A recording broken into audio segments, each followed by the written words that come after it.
Giả sử bạn xuyên không về 300 triệu năm trước, thứ đầu tiên giết bạn không phải khủng long mà là một con chuồn chuồn. Sải cánh của nó có thể đạt 75 cm, còn to hơn cả mặt bạn.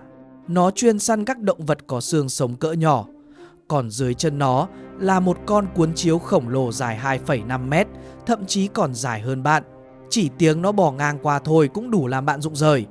Đây không phải phim khoa học viễn tưởng mà là bản sao địa ngục từng có thật trên trái đất. Vậy vì sao côn trùng ngày nay lại nhỏ đi? Bởi vì đã xảy ra một chuyện, thứ đã trực tiếp viết lại luật lệ của sự sống. Trái đất cách đây 300 triệu năm và trái đất bây giờ là hai thế giới hoàn toàn khác nhau. Không có châu Á, không có châu Mỹ, không có bất kỳ đường nét lục địa quen thuộc nào. Toàn bộ đất liền dồn lại một chỗ, hợp thành một siêu lục địa mang tên Pangaea. Còn ở mặt bên kia của trái đất là một siêu đại dương mênh mông vô tận, phủ kín nửa hành tinh. Bên trong siêu lục địa này, hơi ẩm từ đại dương hầu như không thể thổi vào, nội địa toàn là sa mạc đá hoang vu. Nhưng ở vùng ven biển gần xích đạo, mọi thứ lại hoàn toàn khác. Ở đó nóng bức, ngột ngạt và ẩm ướt, phủ kín bởi hết mảng rừng nguyên sinh này đến mảng khác. Trong rừng là những cây dương xỉ khổng lồ và thực vật dạng thạch tùng. Tiêu biểu nhất trong số đó là Lepidodendron, có thể cao tới 40 mét với đường kính thân cây hơn 1 mét. Những cây cổ đại này có một vấn đề chí mạng. Vào thời điểm đó, vi khuẩn vẫn chưa tiến hóa khả năng phân giải lignin. Lignin là thành phần chính cấu tạo nên thành tế bào thực vật. Ngày nay, nấm và vi khuẩn có thể dễ dàng phân hủy nó, nhưng 300 triệu năm trước thì chưa thể. Vì thế, khi những cây này đổ xuống, chúng không bị mục giữa. Chúng cứ thế chồng chất lên từng lớp, bị bùn đất và nước vùi lấp, cuối cùng biến thành than đá. Vì vậy, kỷ này được gọi là kỷ than đá. Sự kiện này đã kích hoạt một phản ứng dây chuyền, trực tiếp thay đổi vận mệnh của toàn bộ hành tinh. Trong quá trình sinh trưởng, cây cối hấp thụ CO2 và giải phóng O2. Bình thường, khi cây chết đi, chúng sẽ phân hủy và carbon sẽ quay trở lại khí quyển. Nhưng cây cối của kỷ than đá không phân hủy, carbon bị khóa chặt vĩnh viễn dưới lòng đất. Kết quả là lượng CO2 trong khí quyển ngày càng giảm, còn O2 thì ngày càng tăng. Hiện nay, nồng độ O2 trong khí quyển trái đất là 21%, còn vào đỉnh điểm của kỷ than đá, con số này có thể lên tới khoảng 30 đến 35%. Điều đó khiến bản thân bầu không khí giống như một chất kích thích. Mỗi nhịp thở mang lại lượng O2 nhiều hơn hiện nay gần một nửa. Với động vật có xương sống, điều này có thể không quá khác biệt, nhưng với côn trùng, đó gần như là bật chế độ gian lận. Bởi vì côn trùng không có phổi, chúng hô hấp bằng hệ thống ống khí, không khí đi vào qua các lỗ thở trên cơ thể và khuếch tán trực tiếp đến tế bào. Hệ thống này có hiệu suất khá thấp. Khi nồng độ O2 giảm xuống, nó không thể đáp ứng nhu cầu của cơ thể lớn. Đó là lý do côn trùng hiện đại đều nhỏ bé. Nhưng trong kỷ than đá, nồng độ O2 cao đã phá vỡ giới hạn này. Kích thước côn trùng bắt đầu tăng vọt và Meganeura, chuồn chuồn khổng lồ, đã xuất hiện. Loài này có sải cánh đạt 75 cm, gần bằng chiều dài một cây đàn guitar. Dù cơ thể đồ sộ, trọng lượng của nó chỉ khoảng 100 đến 150 gram, tương đương một quả táo. Điều đó cho thấy cấu trúc cơ thể của nó vô cùng nhẹ, bộ xương ngoài rất mỏng. Meganeura sở hữu một đôi mắt kép khổng lồ, thị lực cực kỳ sắc bén, có thể khóa mục tiêu một cách chính xác. Trên chân nó mọc đầy những gai nhọn cong ngược. Khi bay, các chân vươn thẳng về phía trước, tạo thành một chiếc lồng săn mồi. Ngay khi phát hiện mục tiêu, nó sẽ lao xuống với tốc độ cực cao, dùng chân kẹp chặt con mồi. Các nhà khoa học, thông qua mô hình phân tích, phát hiện rằng cơ thể của loài chuồn chuồn này rất dễ bị quá nhiệt, vì vậy nó không thích hợp cho việc bay đường dài. Chiến lược săn mồi của nó là tăng tốc ở cự ly ngắn, giành chiến thắng nhờ sức bùng nổ và phản xạ nhanh. Vào thời đó, nó là bá chủ tuyệt đối của bầu trời. Bất kỳ sinh vật biết bay nào nhỏ hơn nó đều là thức ăn, kể cả những loài lưỡng cư cỡ nhỏ thời kỳ đầu. Bầu trời thuộc về Meganeura, còn trên mặt đất vẫn có những thứ đáng sợ hơn đang chờ đợi bạn. Sinh vật đó dài 2,5 mét, rộng 50 cm và nặng khoảng vài chục kg, với một số ước tính vào khoảng 50 kg. Lưu ý, đây thực ra không phải rết, mà là họ hàng xa của cuốn chiếu khổng lồ Arthropleura. Nhưng dù nó là gì đi nữa, khi một con quái vật nhiều đốt dài hơn 2 mét, to hơn cả đùi bạn bò về phía bạn, bạn sẽ chẳng còn tâm trí đâu mà nghĩ đến phân loại học. Các nhà khoa học từng tìm thấy hóa thạch dấu chân do nó để lại. Những dấu vết đó được bảo tồn trong lớp bùn cổ xưa, cho thấy rõ kích thước và cách nó di chuyển. Dựa vào dấu chân, có thể suy ra nó bò khá chậm, chân rất nhiều nhưng xếp sát nhau, không linh hoạt như rết hiện đại. Điều bất ngờ hơn nữa là con quái vật trông như ác mộng này rất có thể lại là một loài ăn thực vật. Ham của nó khá yếu, không có tuyến nọc độc và không có khả năng săn mồi chủ động. Các nhà khoa học suy đoán nó chủ yếu ăn thực vật mục giữa và lá rụng, thỉnh thoảng có thể ăn xác động vật. Arthropleura phải lột xác nhiều lần trong quá trình sinh trưởng. Mỗi lần lột xác, bộ xương ngoài của nó còn rất mềm, không đủ sức nâng đỡ cơ thể khổng lồ. Các nhà khoa học cho rằng vào thời điểm đó, nó có thể lẩn xuống nước hoặc chui vào hốc cây, hang đá để ẩn náu. Chỉ khi bộ xương ngoài cứng lại, nó mới xuất hiện trở lại. Một khi sinh vật khổng lồ này mất đi lớp bảo vệ, nó sẽ trở thành bữa ăn của các loài săn mồi khác. Không chỉ trên đất liền mới có quái vật, ngoài biển cũng vậy. Dọc theo đường bờ biển dài của siêu lục địa Pangaea, sinh sống một sinh vật cấp ác mộng khác, đó là Eurypterida, và thường được gọi là bọ cạp biển. Nhóm sinh vật này tung hoành đại dương suốt gần 300 triệu năm.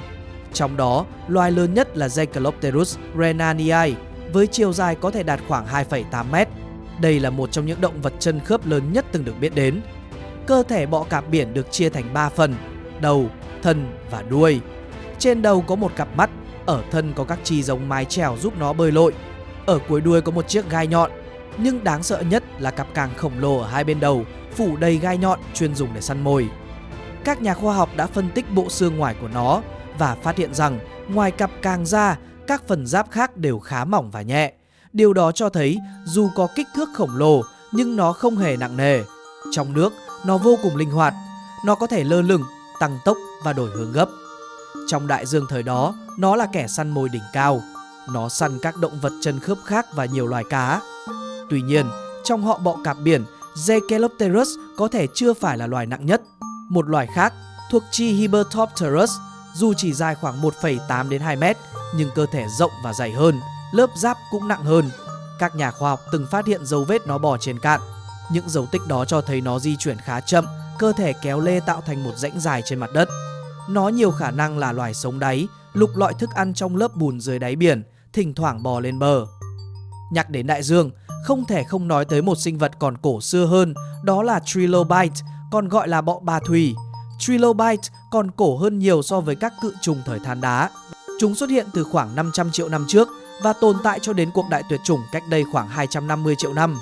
Đây là một trong những nhóm sinh vật thành công nhất trong lịch sử trái đất, tồn tại gần 300 triệu năm và tiến hóa thành hơn 20.000 loài. Phần lớn Trilobite có kích thước nhỏ, nhưng cũng có những loài khổng lồ. Năm 1999, một hóa thạch gần như hoàn chỉnh được phát hiện tại Manitoba, Canada, dài 72 cm, rộng 40 cm. Dựa trên các mảnh hóa thạch khác, một số Trilobite có thể đạt tới 90 cm. Điểm đặc biệt nhất của Trilobite chính là đôi mắt. Thủy tinh thể của mắt động vật hiện đại được cấu tạo từ protein, nhưng thủy tinh thể của Trilobite lại làm từ khoáng vật canxi carbonate. Điều này cực kỳ hiếm gặp trong toàn bộ giới động vật. Mắt của Trilobite là mắt kép gồm rất nhiều mắt nhỏ và có đặc tính quang học rất tốt. Điều đó cho thấy thị lực của chúng khá phát triển. Chúng sống dưới đáy biển, một số ăn bùn, một số ăn sinh vật phù du và cũng có loài là kẻ săn mồi. Khi gặp nguy hiểm, chúng có thể cuộn tròn cơ thể lại, giấu phần bụng mềm bên trong lớp vỏ cứng. Nhưng nếu bạn nghĩ Trilobite là sinh vật đáng gờm nhất đại dương thời đó thì bạn đã nhầm. Trong cùng thời kỳ Trilobite xuất hiện, đại dương còn có một con quái vật thực sự, đó là Anomalocaris, dịch ra là con tôm kỳ lạ. Sinh vật này thuộc một nhóm chân khớp đã tuyệt chủng, với chiều dài có thể đạt tới 2 mét, là kẻ săn mồi đỉnh cao của đại dương kỷ Cambry. Hai bên cơ thể Anomalocaris có một hàng thùy hình lá giúp nó bơi nhanh trong nước bằng chuyển động uốn sóng. Trên đầu nó có một đôi mắt kép khổng lồ, mỗi mắt gồm hơn 16.000 mắt nhỏ, gấp khoảng 4 lần so với ruồi. Điều đó đồng nghĩa với thị lực cực kỳ sắc bén, cho phép nó theo dõi con mồi chính xác ngay cả trong làn nước đục. Nhưng đáng sợ nhất là cái miệng của nó. Miệng của Anomalocaris là một cấu trúc hình đĩa tròn, được tạo thành từ một vòng phiến giáp có răng cưa, trông giống như một chiếc máy gọt dứa. Phía trước đầu nó còn có hai chi phụ có gai, dùng để chộp con mồi và đưa vào miệng. Các nhà khoa học từng tranh luận liệu Anomalocaris có thể cắn vỡ lớp vỏ cứng của Trilobite hay không. Những nghiên cứu sau này cho thấy lực cắn của nó có thể không đủ mạnh để nghiền nát trực tiếp bộ xương ngoài, nhưng nó có một cách khác là dùng chi phụ trước kẹp chặt con mồi rồi liên tục bẻ cong cho đến khi các khớp giữa các tấm giáp vỡ ra, sau đó mới ăn phần thịt mềm bên trong. Cách săn mồi này đơn giản và thô bạo nhưng cực kỳ hiệu quả. Những động vật chân khớp khổng lồ này đã thống trị trái đất suốt hàng chục triệu năm, nhưng cuối cùng vẫn không thể thoát khỏi bước ngoặt định mệnh. Khoảng 250 triệu năm trước, sự kiện tuyệt chủng nghiêm trọng nhất trong lịch sử trái đất đã xảy ra, được gọi là sự kiện tuyệt chủng Permitrias. Khoảng 96% loài sinh vật biển và 70% loài động vật có xương sống trên cạn đã biến mất trong thảm họa này. Đối với côn trùng, đây là một đòn giáng hủy diệt. Khoảng 83% loài côn trùng đã tuyệt chủng, bao gồm toàn bộ các loài côn trùng khổng lồ. Nguyên nhân của cuộc đại tuyệt chủng này đến nay vẫn chưa được xác định hoàn toàn, nhưng quan điểm chủ đạo cho rằng nó liên quan đến các đợt phun trào núi lửa quy mô lớn tại Siberia.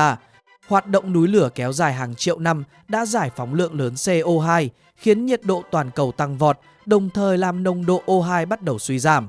Côn trùng khổng lồ phụ thuộc vào nồng độ O2 cao để duy trì cơ thể đổ sộ. Khi O2 từ mức khoảng 30 đến 35% giảm xuống mức hiện nay, hệ hô hấp của chúng không còn đủ khả năng nâng đỡ kích thước ấy. Đồng thời, khí hậu trở nên khô hạn hơn. Những khu rừng ẩm gần xích đạo dần biến mất trên diện rộng, nhường chỗ cho sa mạc. Hệ sinh thái sụp đổ, Meganeura và các cự trùng phụ thuộc môi trường ẩm ướt đã mất đi nơi sinh sống. Hàng loạt yếu tố bất lợi chồng chất lên nhau, kỷ nguyên côn trùng khổng lồ chính thức khép lại. Trái đất dọn sạch sân khấu, chuẩn bị cho những nhân vật chính mới xuất hiện. Vài chục triệu năm sau, khủng long trỗi dậy, thống trị trái đất suốt khoảng 160 triệu năm.